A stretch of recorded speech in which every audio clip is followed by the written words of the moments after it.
आज हम स्टार्ट करते हैं अपनी documentary series on world war 2। ये सीरीज हमारे हिस्ट्री के सबसे डिस्ट्रक्टिव और ड्रामेटिक कॉन्फ्लिक्ट की कहानी है। वर्ल्ड वॉर 2 ने दुनिया के काफ़ी देशों की शेप और फेट को परमानेंटली चेंज कर दिया। इस डॉक्यूमेंट्री में हम एक्सप्लोर करेंगे ये वॉर शुरू कैसे हुआ और कैसे ये ग्रेजुअली एक्सपैंड होता है।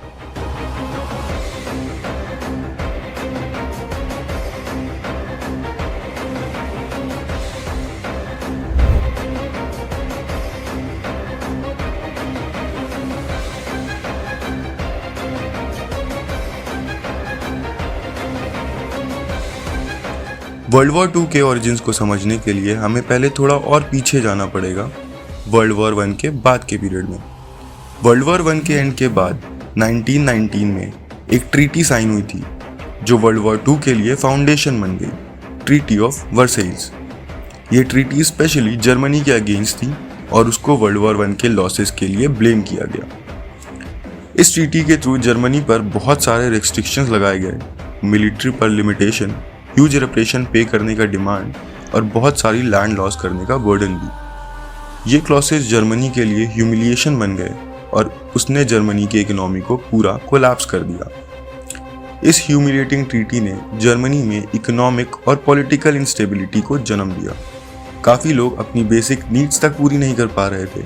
एक तरफ इकोनॉमिक स्ट्रगल था और दूसरी तरफ एक नया पॉलिटिकल लीडर उभर रहा था, अडोल्फ हिटलर ने जर्मन्स को प्रॉमिस किया कि वो उन्हें ट्रीटी ऑफ वर्सेलिस से छुटकारा दिलाएंगे और जर्मनी को फिर से प्राउड और स्ट्रांग बनाएंगे। इनका बिलीव था कि जर्मनी को अपना लॉस्ट ग्लोरी वापस चाहिए और वो दूसरे नेशन से सुपीरियर है। हिटलर के आते ही नाजिज्म का राइज हुआ, जिसमें रेशियल सुपीरियरिटी और मिलिटरिज्म को प्रमोट किया गया।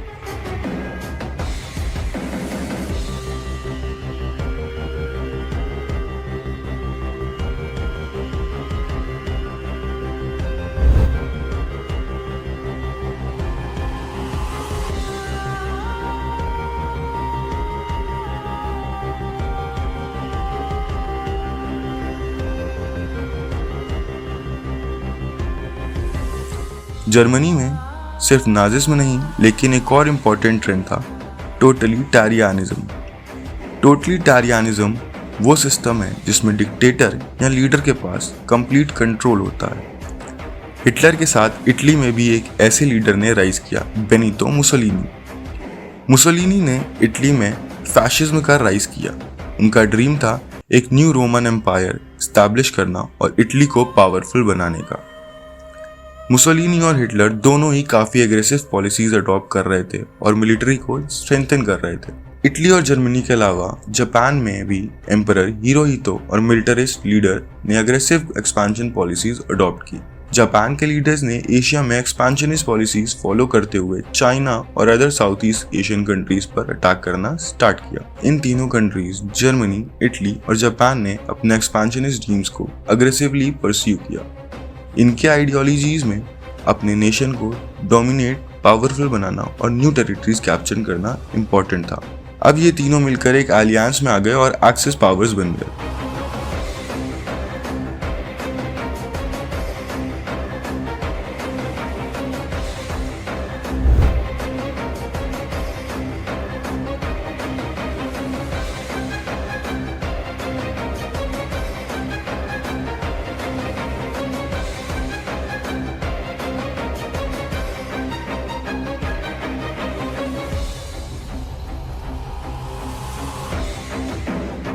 अब आते हैं 1938 के पीरियड में, जब एक्सिस पावर्स ने अपनी एग्रेसिव एक्शंस को और बढ़ावा दिया।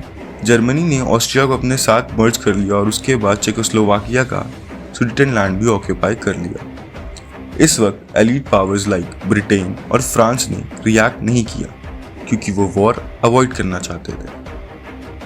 1938 में म्यूनिक एग्रीमेंट साइन हुआ, जिसमें ब्रिटेन और फ्रांस ने जर्मनी को सुडेटनलैंड दे दिया, ये सोचकर कि हिटलर यहीं पर रुक जाएगा। पर यह पॉलिसी उनके लिए गलत साबित हुई क्योंकि जर्मनी का एक्सपेंशन वहीं नहीं रुका। इसके बाद जर्मनी ने पोलैंड को भी इन्वेड कर लिया। सितंबर 1, 1939 को जर्मनी ने पोलैंड पर इन्वेड किया और एलीट पावर्स के पास और कोई चॉइस नहीं थी। ब्रिटेन और फ्रांस ने जर्मनी के अगेंस्ट वॉर डिक्लेयर किया और इसी के साथ वर्ल्ड वॉर 2 ऑफिशियली शुरू हो गया।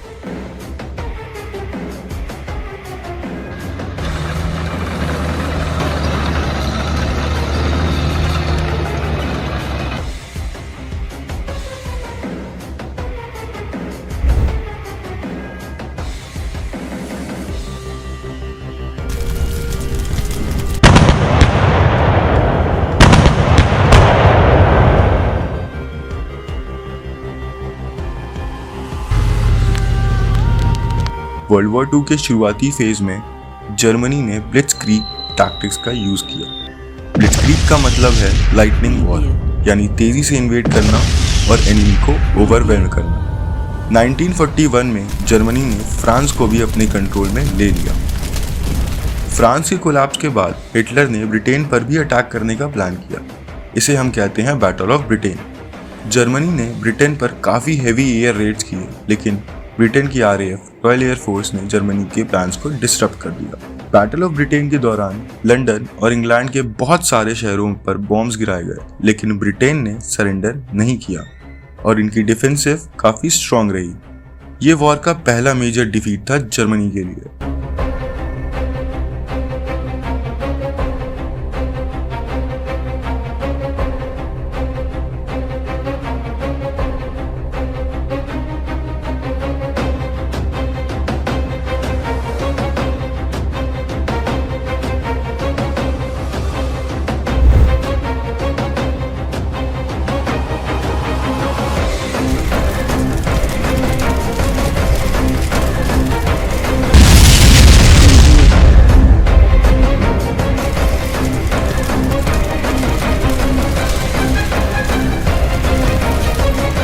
अब 1941 आता है और हिटलर ने सोवियत यूनियन को टारगेट करना शुरू किया। ऑपरेशन बारबरोसा, जो कि एक लार्जेस्ट इन्वेजन ऑपरेशन है, इसके थ्रू जर्मनी ने सोवियत यूनियन के अगेंस्ट अटैक किया।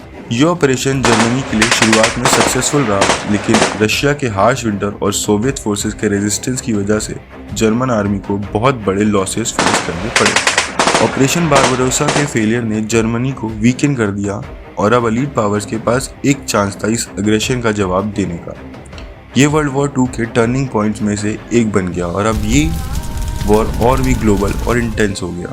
ये थी वर्ल्ड वॉर 2 के शुरुआती कहानी और एक्सपेंशनिस्ट पॉलिसीज ने इस वॉर को दुनिया की ऑलमोस्ट हर रीजन तक स्प्रेड कर दिया। अगले चैप्टर्स में हम देखेंगे एलीट काउंटर ऑफेंसिव और कैसे वॉर के डिसिसिव बैटल्स वर्ल्ड वॉर 2 के आगे का डायरेक्शन डिसाइड करते हैं।